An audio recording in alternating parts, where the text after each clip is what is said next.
mengikuti zaman atau kita mau hidup dengan cara atau perilaku yang tidak sama dengan apa yang sedang tren pada zamannya, ya, gawe cara urip dhewe ngono misale ya.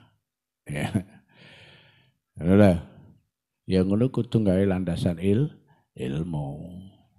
Ya. Awakmu ya, kita ini mau hidup dengan model kayak apapun kudu ono landasane ilmu. Ilmu pada intinya pokoknya adalah pengetahuan yang mendekatkan diri kepada Allah. Ya, sesuatu yang bisa menghantarkan seorang lebih dekat kepada Allah.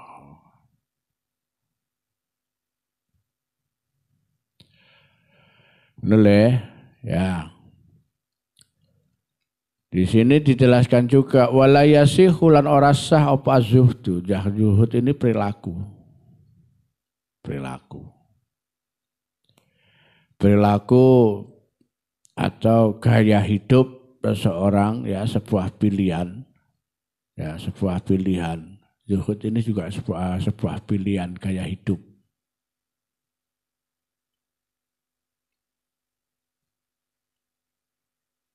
Ya.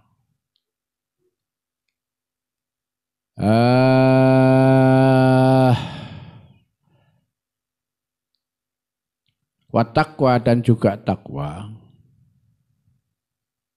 Ini juga pilihan. Ya.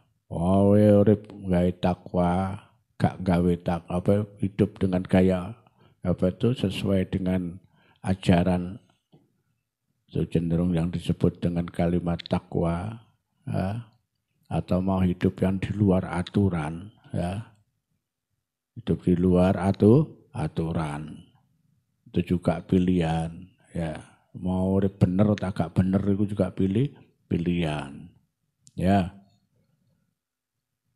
boleh. Artinya dengan pilihan-pilihan hidup mau zuhud mau takwa itu tidak sah apabila disertai al-jahli dengan kebodohan. Oh, ya. Zuhud dan takwa sekalipun nek gak ono ilmune jadi tidak sah. Ya.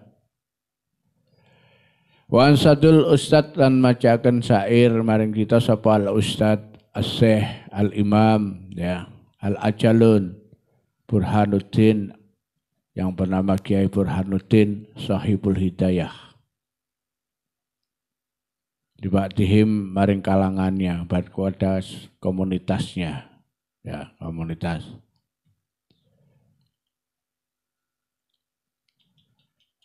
Fasadun kabirun alimun mutahatikun wakbaru minhu jahilun mutanassikun. Fasadun kabirun, fasadun dari kerusakan. Kabirun kang gede, iku alimun, wong alim, orang yang terpelajar, ya, seorang yang terpelajar. Mutahatik, alimun wong yang terpelajar iku mutahatikun kang apa iku sembrono. Satu kerusakan atau bencana yang besar apabila ada orang yang berilmu, orang alim, orang yang terpelajar, bertindak, bersikap, berlaku, melanggar aturan agama. Ya. Akan terjadi suatu bencana yang besar apabila ada orang-orang alim, orang-orang terpelajar, ya, wong-wong sing pinter, iku ngelanggar agama. Ya, ngelanggar agama. Dan memang umumnya para pelanggar itu adalah bukan orang yang bodoh. Para pelanggar lalu lintas itu adalah orang yang tahu aturan lalu lintas. Para pelanggar hukum orang yang tahu aturan hukum. Orang yang melanggar agama orang yang sebenarnya sudah tahu syariat agama. Ya. Pelanggar-pelanggar yang pelaku-pelaku pelanggaran yang notabene orang yang sudah tahu pelanggaran, ini dampaknya lebih berbahaya daripada orang yang tidak tahu pelanggaran melakukan kesalahan. Ya. Kalau orang yang pelanggar yang tidak tahu peraturan melakukan pelanggaran, ini bukan disebut pelanggaran tapi karena ketidaktahuannya.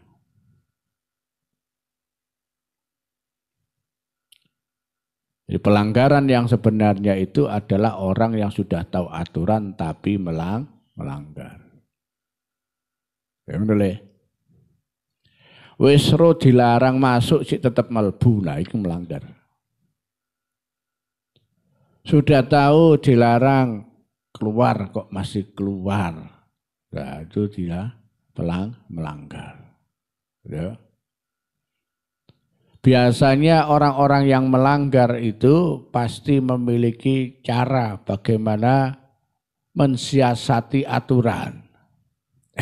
Ini makanya rusaknya itu situ. Ya, rusaknya di situ. Ya.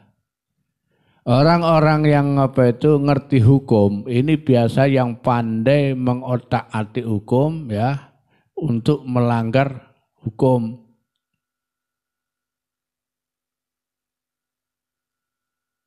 Melanggar hukum, mensiasati hukum, ngakali hukum. Menoleh. Asala wa akbaru minhu jahilun mutahattikun wa akbaru lan ana sing luwih gedhe wa akbaru lan luwih gedhe minhu saking mutahattik pelanggaran yang tadi itu. Ada yang lebih besar kerusakannya dibanding tadi. Ya. Kalau kerusakan yang akibat dari perilaku yang dilakoni, yang dikerjakan oleh orang-orang yang mengerti, ya, itu sudah bencana. Nah, ini ada yang lebih besar lagi dampaknya, yaitu siapa? Jahilun mutahattik. Jahilun mutahattik, yaitu jahilun wong bodoh mutahattikun kang jungkung kang ibadah, kang laksana nyalakne agama tapi bodoh alias tanpa ilmu. Ya.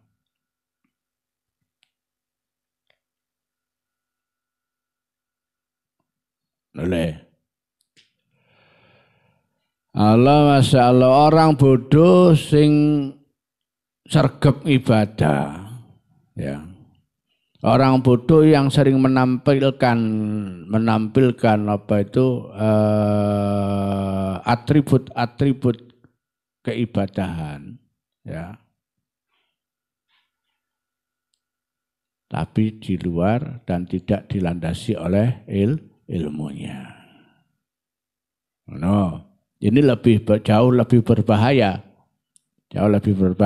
berbahaya. Ya. Kalau bagi saya,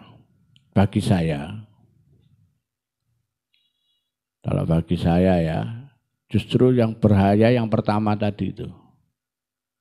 Orang yang alim, ya, orang yang berpengaruh, yang melakukan pelanggaran, ya, justru lebih berbahaya daripada pengaruhnya, ya, daripada orang yang bodoh melakukan pelanggaran. Wong bodoh sing nglakoni keapian tapi gak ana landasane, ngono lho, gak ana. Kalau ada orang bodoh, ada pemakluman, gitu loh. Tapi memang ada sisi bahaya dikatakan akbaru minhu bisa jadi ya. Orang bodoh ini bisa jadi orang yang memiliki pengaruh karena kekuasaannya atau karena hartanya, tapi karena kemudian dia nggak ada ilmu nih, cuma karena kepingin dilihat sama seseorang, dia ya kemudian dia tampilkan dia ya apa yang dia jalani, terus di share lewat video ya, misalnya seseorang ini berwudu menggunakan air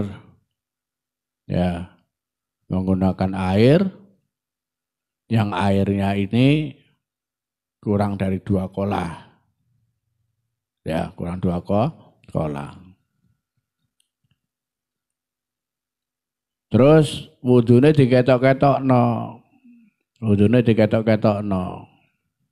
Dan kemudian dia akan bangga ya, dikesankan kalau dia itu orang khusyuk ya. Padahal kita lihat cara wudune tangannya dicegurno ya, tanpa digerojokno, air yang dibuat itu kurang dari 2 kolah.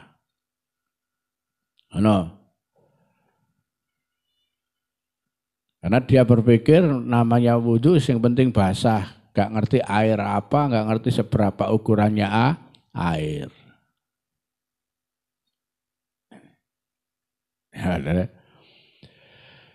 Atau banyak cerita, banyak ya, akeh yang dipertontonkan ya.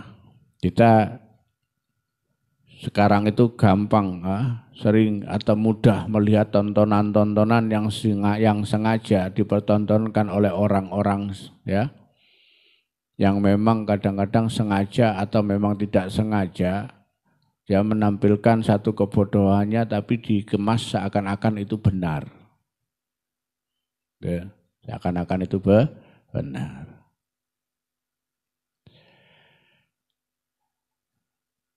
Seakan-akan itu benar, ya.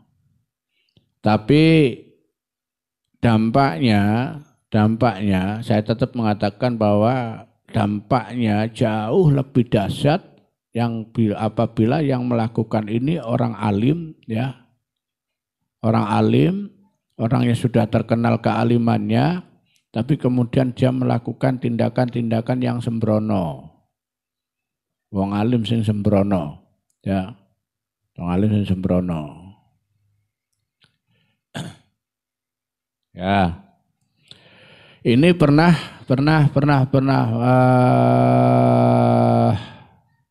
dialami ya. Pernah terjadi di negeri, di Indonesia ini khususnya di Jawa. Ketika ada perbedaan pola dari tokoh-tokoh sentral ya, penyebar agama Islam atau kata sebut founding father-nya ya, Islam di Jawa, yaitu Wali Songo. Ya. Di mana ketika para sunan, para wali songo ini punya metode untuk menyebarkan syiar, untuk bersiar dalam menyebarkan agama Islam dengan coba mendekatkan secara kultural dan pengajaran yang bertahap kepada umat atau masyarakat yang baru transisi mengenal Islam di Jawa. Ya. Kemudian ada tokoh lain ya dari kalangan wali itu ya, sisi wali yang lain yang namanya Syekh Siti Jenar ya, yang mengajarkan mengenalkan agama Islam dengan caranya. Dengan pemahaman ilmu kalam yang lebih tinggi dibanding kiai-kiai atau sunan-sunan yang lain. Ya. Kalau sunan-sunan yang lain lebih pada pendekatan kultur, ya syariahnya alon-alon pelan-pelan.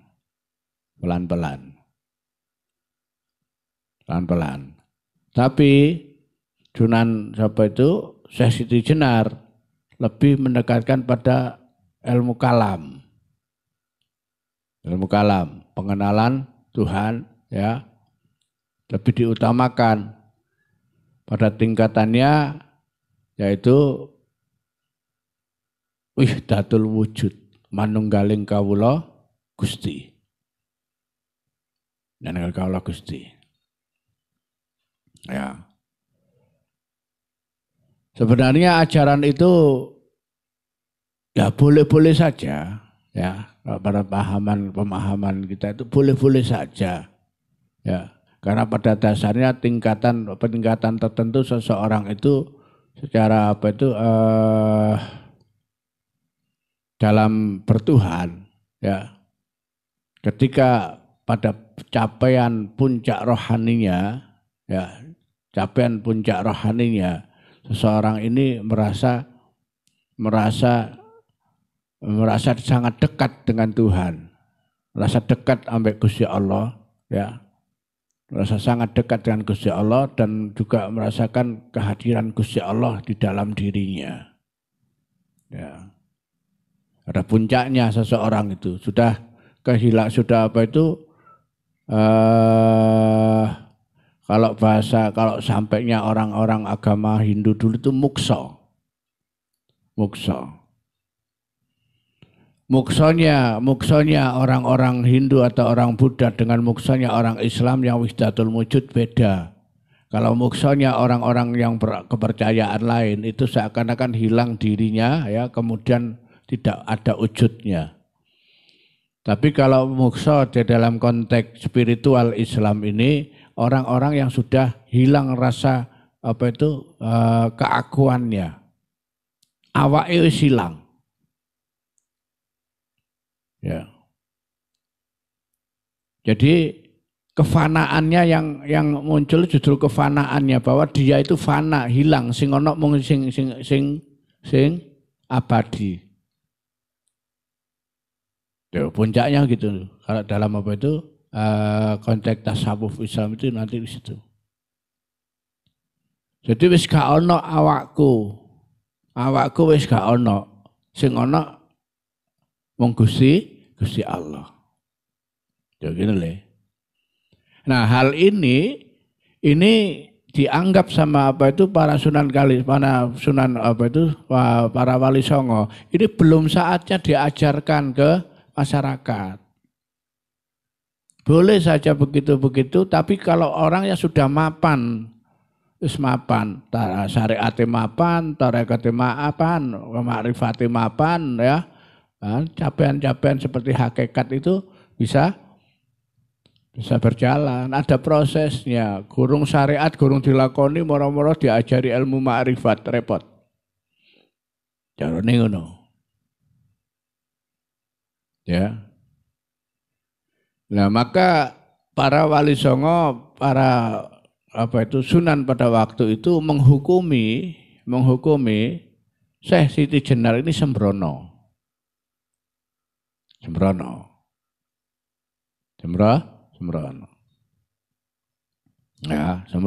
sembrono. Nah, Syekh Siti Jenar itu luar biasa, ya.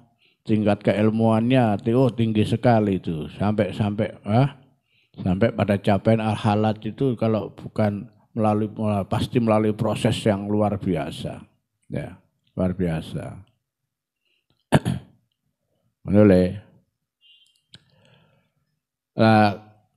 Hal ini disadari oleh siapa? Para wali songo. Kalau ini dibiarkan, maka masyarakat yang masih transisi, orang Hindu, ya, orang Hindu yang baru diajak ke Islam, ini lebih tertarik memilih lebih bisa menerima apa yang diajarkan oleh Syekh Siti Jenar. Itu. Karena tidak melalui tidak repot-repot dengan syariat. Wong dicari longgo ya. Yang dipahami oleh orang-orang kan seperti itu. Wis gak natani syariat, tapi apa carane di dalam dirinya ada kepercayaan nek ana pangeran. Ngono tok. Ya. Akhirnya diambil tindakan hal yang seperti posesi sejenar ini harus dijauhkan oleh kepada masyarakat yang khususnya masyarakat Jawa yang baru mengenal Islam pada waktu itu. Ya, pada waktu itu. Nah, ini terjadi pada akhir-akhir zaman ya, akhir-akhir zaman abad 20. Banyak ulama-ulama ya yang kemudian mengambil sikap-sikap dalam beragamanya tidak sesuai dengan aturan-aturan atau ajaran atau syariat. Ini yang berbahaya ya.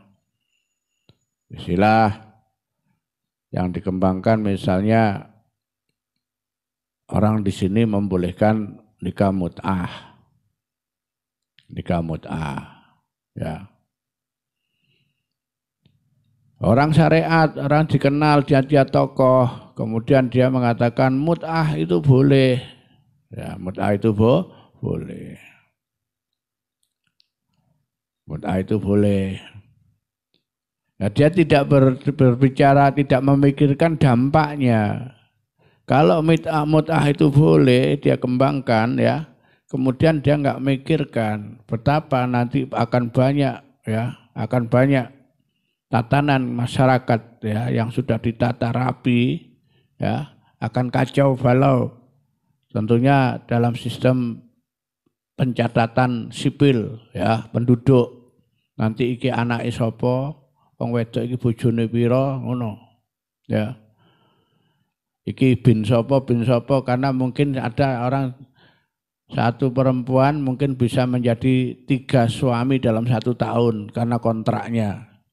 Malik misalnya ngontrak 2 wulan, terus Surya 2 wulan, Latif 2 wulan, Irfan 2 wulan ngontrak, ya nanti yang hamil tak tahu ini anaknya sopo, ibu bojone sopo gak ngerti jelas, gitu loh.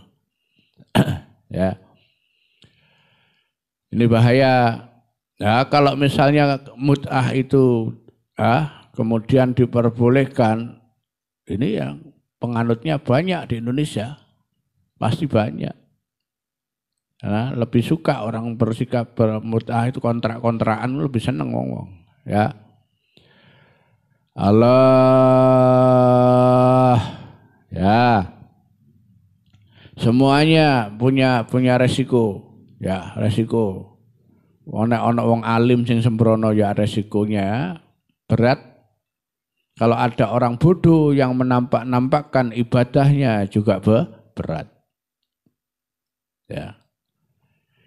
Huma fitnatun fil alamina adimahuma tapi karo-karone yaiku wong alim sing sembrono lan wong bodho sing apa itu sing keminter, kemelelet, kemaki. Wong bodho tapi kemaki ya, kemaki kemelinter ya. Iku fitnatun iku dadi fitnah fil alamina ing dalam alam adimatun kang gede. Jadi fitnah yang besar di seluruh alam semesta ini. Ya. Fitnah liman bihima liman maring wong bihima kelawan karone terhadap keduanya tokoh tersebut fitinihi ing dalam urusan agamane yatamassak dadi cekelan. Jadi ini akan menjadi kerusakan yang besar apabila kedua orang tersebut oleh masyarakat dijadikan panutan dalam hal beragama. Ya. Tokoh kiai ini 2 ini ya, sing siji wong alim tapi sembrono, sing loro wong bodoh tapi gaya kaya wong alim. Oh, sing wong bodoh tapi ahli ibadah, bodoh wong nampakkan ibadah-ibadahnya. Oh, ya. Iki Masya Allah tersebar tokoh-tokoh seperti ini ya. Individu-individu yang ditokohkan seperti ini tersebar di masyarakat kita. Di masyarakat kita.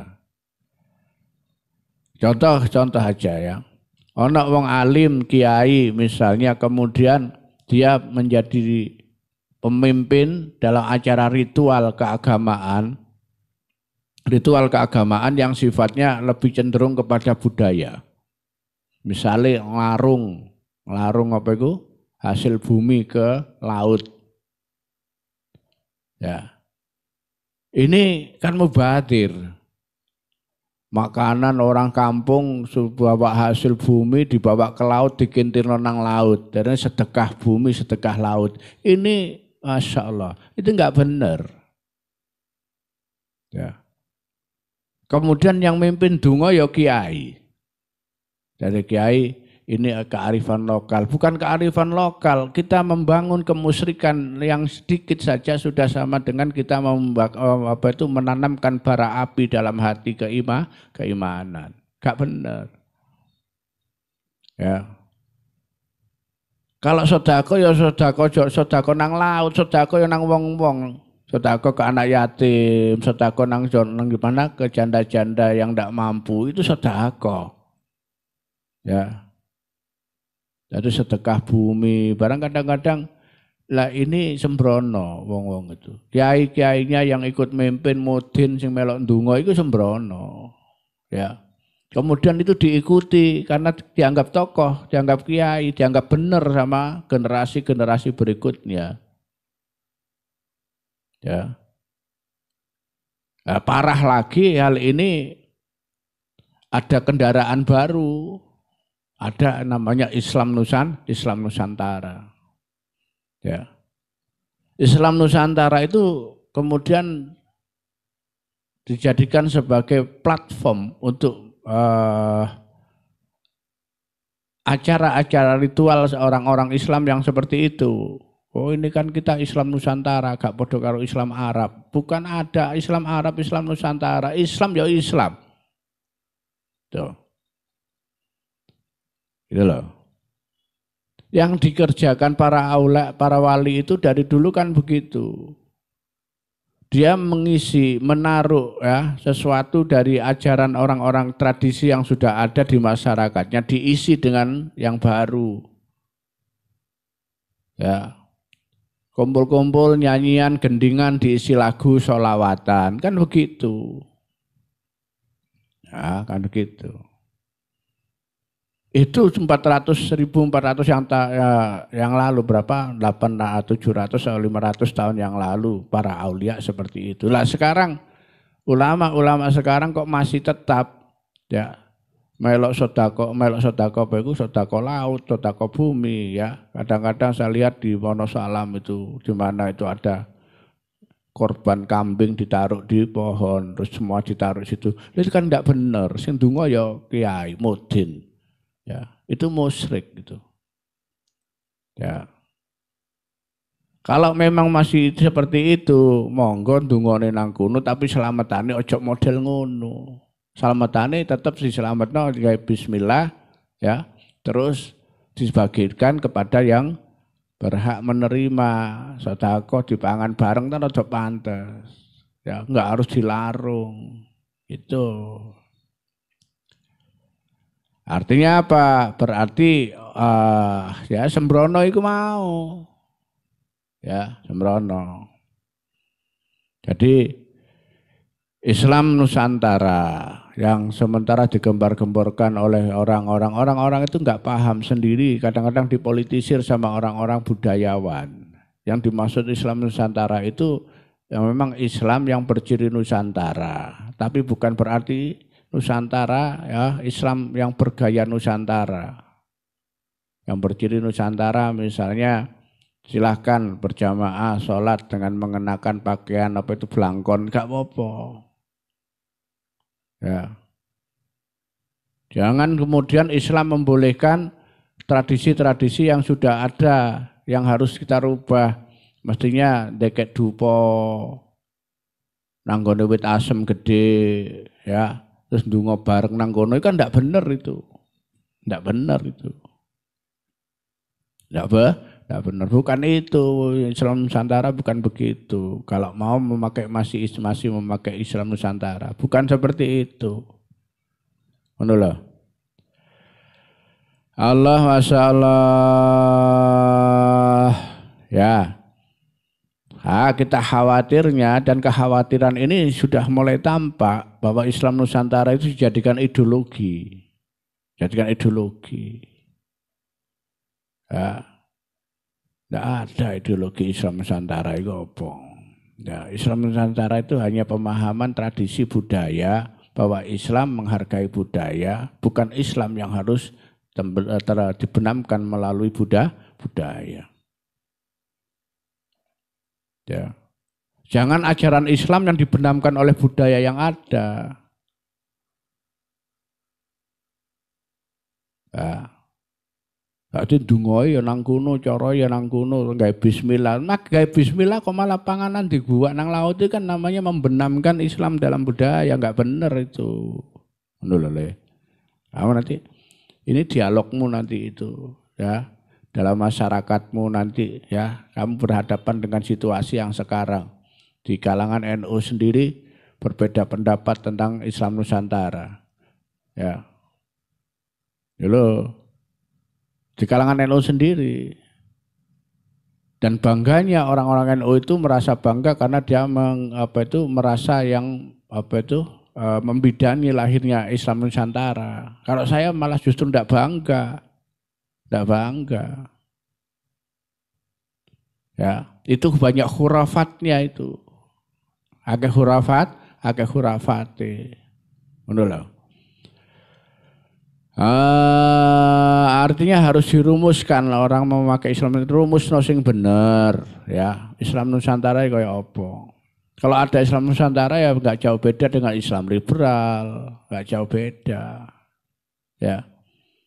Memang kayaknya begitu lahirnya Islam Nusantara karena Islam liberal itu. Oleh ya, saya paham kan kudu paham ini dialog-dialog kemasyarakatanmu nanti itu ya menghadapi ini. Pokoknya yang namanya santri harus punya akidah yang kuat. Ya, paham akidah itu harus kuat. Keyakinan itu hanya Gusti Allah, wabe mung Gusti Allah, tujuannya mung Gusti Allah. Apapun amalannya harus Gusti Allah, syariate agama Islam. Ngono le. Islam tidak anti budaya. Islam bersandingan dengan budaya, hidup bisa dengan budaya apa saja, tapi jangan sampai menenggelamkan Islam dalam budaya. Itu yang penting itu. Yang penting itu yang harus kamu pegang. Masya Allah, ya itulah yang terjadi apabila dua sosok ini kemudian dijadikan tokoh oleh masyarakat untuk dianut, diikuti dalam hal keagamaan, maka akan terjadi bencana yang besar dalam kehidupan masyarakat beragama. Ya, nenggoleh tokoh yang benar, ya cari idola itu yang betul, golek idola yang benar, ya. Cari idola yang betul, persyaratkan untuk bisa jadikan idola itu harus orang yang begini, yang sesuai begini dengan aturan syariat dan macam-macam. Kalau perlu begitu, baru kau jadikan idola. Jangan anggar populer jadikan idola. Sekarang gampang orang untuk menjadi populer, menjadi idola, berbuat sesuatu yang kontroversial, ya. Akhirnya berebut melakukan sesuatu hal yang kontroversial, mudah dikenal, akhirnya viral. Ya ini gitu-gitu dok. Akhirnya saya kisah posting wani kontroversial, cepat viral, ngono dak ae. Ya, karena viral cepat jadi idola. Yo, gitu. Masyarakat kita ini lemahnya di situ. Melok-melokan, gak duwe apa itu, ndak punya apa itu. Parameter yang baku tentang sesuatu yang seharusnya dianggap baik itu seperti apa, yang dikategorikan yang bisa dimasukkan sebagai idola itu yang seperti apa, mesti ngono ya. Allah Masya Allah ya, semestinya gitu. Cari ulama siapa yang warisatul anbiya. Ya, yang bisa dicontoh ulama yang mewarisi Rasul gitu. Selama ulama itu tidak bisa dan tidak menampakkan gayanya ya, tidak menampakkan sisi yang bisa mencontoh Rasul, ya nggak usah jadikan idola, ya, nggak usah dijadikan idola, menulis. Allah masya Allah wayanwi lan niat sapa talabul ilmi kelawan golek ilmu talabul ilmi ya